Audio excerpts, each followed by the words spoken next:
Hi, everybody, and welcome to this edition of Prep Sports America. I'm Rich Estrella. Following up from last week's Division 5 action, Western beat Colony 42-14 to advance to the quarterfinal round against Apple Valley, who beat Hesperia 35-32. We will also be visiting with Willie Puga, the offensive coordinator of Beckman. His Patriots defeated Capistrano Valley 14-9 in the opening round of the Division 10 playoffs and will face West Covina in the quarterfinals. Right now, let's head to Western High School, where Dan Davidson is standing by. Good series for the Pioneers, right? All right, gotcha. All right, Dan, first of all, congratulations. Big victory for you last week against Colony. Man, you talk about payback. You guys put your foot on the gas from the get-go and did not let up. No, it was a great win for us. Obviously, they had beat us 52-27 in 2021, so it was a great measuring stick for us. We were excited to be able to play Division 5 level. So for us, this was a great experience for us and something we wanted to do. Dan, were you surprised at how quickly you guys were able to race out to a 42-0 lead? I mean, I was shocked to saw that first half score. Yeah, I would say, to be honest with you, coming back in, the first, each one of us, they stalled us the first time, we stalled them, and then we scored. We kicked off. They ran it all the way back to 11 and scored on their first play at 7-7. We thought we were in a good match going there. And then we found some stuff that we liked on film that we felt we could get. And we hit them, to be honest with you. And we were able to hit the two. We had a good run, and then we had two big pass plays for us that was instrumental for us to get that lead. And then really defensively, we kind of stopped them and forced them into a passing situation that we felt we had some good looks on. And, to get back-to-back pick sixes for our linebackers for stuff that we really worked on and looks we wanted to give them and things that we thought we could jump in front of. And we were able to do that. And it took a good, hard-fought football game. Next thing we know, we're up 42-7 right before the half. Okay, so Dan, let's talk about Apple Valley right now. But I just had to ask you that question because it's got to be so satisfying after last time to come out and just blow them out. I know you probably could have scored 80 on them had you kept going. I saw that score and I knew what happened. I knew you got up too far and you weren't gonna burn out your players for next week. What we did is we just moved the ball around. So we had different guys run it and just try to get out there. And like I said, it was more about just trying to capture a first down than scoring. And we went more of attack mode of that just to run the clock. And another factor, there's no reason to show stuff too, right? Like there's a lot of not to show some of the offensive things that we have in the back. And so it was, and takes us to Apple Valley, man. Very big physical team up front. They use a 3 running back system, 2 scat back fast guys, and a big bulldozer guy. They do a lot of power sets, move guys around, overloads. So they do that, and then at the same time, they spread you out, go empty, 3-by-1, and motion. So their quarterback's thrown for about 2,000 yards. They have 3 backs that are over 500 yards. So it's obviously it's Division 5. You're playing good teams, and they won for a reason. Their losses this year was to Upland and Chaparral, 2 Division 2 teams, and then they split with Hesperia. They lost 15-14 the first time, and then they just beat them that first round in league of that game to make it happen. Yeah, it's very impressive, the victory over Upland, because Upland is solid. They come from that baseline league. They're dealing with Damien, Rancho Cucamonga. I mean, that league's just off the charts, and you got to be ready every week in that league. So got to be or else. With them as a 7-point game. So, I mean, that gives you an idea of what Apple Valley is. So we got our hands full, but man, we're here, right? So anytime you're here, you enjoy it. And this is, I mean, last week was to show everybody, we got the revenge game and show that we belong in Division 5. And now a chance to really set a tone of getting to the semifinals of CIF at Division 5 level for where we started. And, you and I talk about it all the time. We started together. And to take the program this. You ascended quickly. Your team have ascended quickly, and now you got them on a plateau where it's good because still moving up there in the divisions, and you guys are still winning. So that's fantastic. Coach, you guys okay bumps and bruises wise after this game? Yes, we didn't lose anyone this game. We had lost our outside linebacker against Garden Grove. Actually, towards ACL, he just had surgery last Thursday. Other than that, we're as healthy as we can be with what we have. Of course, we got a little, bumps and bruises here and stuff like that, but that's not going to be an excuse of why we don't. Our main guys are ready to rock and ready to go, and we have to come out swinging. We have a chance to play a good quality team and a game that we can win. Yeah, this is going to say a lot this week. This is another one of those benchmark games for Western High School. You've already passed all the other ones up. Now you're creating new ones, and this will be a good test for you. Very good test.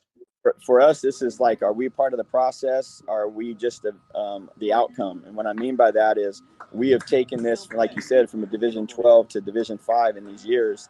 And the kids here today, are they going to be part of the process, or part of the legacy that built in this to go higher? Because we're still not satisfied. We want more. Or are they guys that are part of the outcome because the guys that set the table before them? And so it's a challenge. We just got done with our lunch meeting right now, and it's a challenge. That's what our challenge is. So we're taking every single snap, every single game with that this is truly for legacy of Western High School. No doubt about it. You got the team this year, very experienced ball club.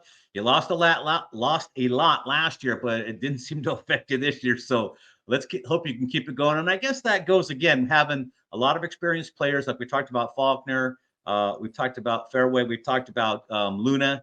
These guys have been together a long time, so it's not like they have to spend any time getting to know one another. What they do, it's just a look and go.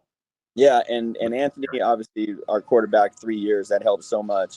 And Josh gives himself up. He's not a selfish player. He's a guy that he's a double threat for us. He can run the ball well. He can catch the ball out of the backfield. We move the ball around. We use him as decoys, set stuff up by using him. And instead of being a selfish guy, he's all about being the first guy to cheer another guy getting it done. And you have to surround yourself with guys like that if you're going to have anything special. You know what I mean? And we got a whole bunch of guys like that. Oh yeah, quite a few, and it's showing right now. Well, Coach, congratulations on getting to the next round. It's not over yet, as your players will tell you. They've all told me it's not over yet. We're going for it all. And good luck the rest of the way, Coach. We'll be checking in with you. Yes, sir. Our dream and our admiration is 14 games. That's what we want. We want to play 14 games. We want to win the 14th game. And so for us, it's winning that 14th game. That has been our entire dream all the way through. Well, you're on your way. No doubt. All right. Thank you, sir. All right, Dan. We'll talk to you again real soon. Thanks again, and good luck tomorrow. All right. Thank you, bud. Appreciate you. Thanks, Rich. All right. Take care now. Now we head for Division 2, where Los Alamitos will travel to Serra of the Mission League for their quarterfinals matchup. This game will be a close one. Whoever makes the fewest mistakes will win, right? Well, let's find out. As I spoke with Kent Bickell, the radio play-by-play announcer of Los Alamitos football, as he checks in on the Griffins matchup with Serra. All right, we're talking with Kent Bickell. He is the radio announcer for Los Alamitos football. And Kent, would like to thank you for joining us tonight. Hey, Rich, great to be here. Thanks for asking me. It's always good to see you again. Kent, I always love to talk to radio broadcast teams because, let's face it, nobody knows more about the team than the radio announcers. Yeah, we second guess the coaches really well. And that's you. All right, let's put you on the hot seat. Listen, last week's game against Upland, and Upland's a very, very good team, but Los Al had a pretty easy time in that ball game, 56-31. Tell me a little bit about that ball game. Well, that game was actually a little bit closer than the score at the beginning. They were actually ahead 17-14 at one point. We made a few changes at halftime and a couple of big play right just before the end of the half that basically 2 plays, 90 yards, and put the game a little bit out of reach for them, made it a little bit tougher. And from that point on, we were just able to run the ball pretty, we got really a lot of depth at running back. So between that, then Isaiah Rubin with a pick 6, that really was the dagger. And that was a ball game for them. Talk about those running backs you got, man. You got some big time backs back there. And I'm talking size, physicality, everything. Oh, yeah. I mean, Anthony League, he's the bell cow for us. He's averaging well over 9 yards a carry.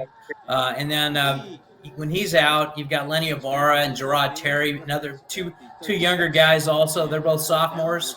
They're averaging, almost well over 8 yards a carry themselves. Different styles. Lenny Ibarra is a former rugby player, so he runs with a different style than a Gerard Terry. Gerard's probably more of a traditional running back, slasher type, but still physical and tough. But Anthony, he's your bell cow. He's your big guy. He's a junior this year and just having a well of a year. Now you have the opponent this week, one everybody knows, and they're good. That's Sarah. Sarah's always been good. They're out there in Gardena. They play everybody and anybody tough. They're in the Mission League. Sierra Canyon is in that league as well, and they've kind of taken over things for now. But Los Alamitos has their hands full this week at Sarah. No, they really do. Sarah's built a lot like Los Al is. They want to run the ball. They run the ball 62% of the time. Big offensive line, averaging 300 pounds a man. In the prior games, we've had a bit of a weight advantage over the teams that we've been playing against. Not this week. This week we're size on size. We match up pretty well against them. Physical running back, Sincere Rainey's just a dude. Probably the best running back we've seen since we've been there. We've seen quite a few really good ones. Roderick Robinson, who was in at San Diego, he's now over at Georgia. We've seen some kid, Mark George, that was over at American Heritage in Florida. He's really great. But I think Sincere Rainey he's probably a better package of all of it. He's got speed and he's got strength. So he's a dude and going to be a handful. Well, Sarah's no stranger to the playoffs, and that Mission League does get them ready to play teams like Los Al. Yeah, definitely. They're definitely battle tested. Our strength of schedules are pretty similar. They're a little better than ours in terms of strength of schedule goes. But again, our pre-league schedule was pretty tough too. We played Mission Viejo and Servite, and also Tentview in Utah. All those teams were did really well. They've won all their playoff games. In fact, all five of the preseason games we played, they all won their first playoff games. So that includes Western. You were there for that Western game. They won. Lucerna won. They were a little lower division, but Servite, Mission Viejo, and then Tentview all won their games. All good. So we're pretty battle tested as well. Yeah, man. This Division 2 this year. I mean, so many good games. There's no slouches anywhere. The way Robbie Wygod reconfigured this playoffs, there's really no blowouts anymore. It used to be that if you got the at-large entry, boy, you could take the week off, man. No, not anymore. There's no more at-large entries. There's no more weeks off in the playoffs.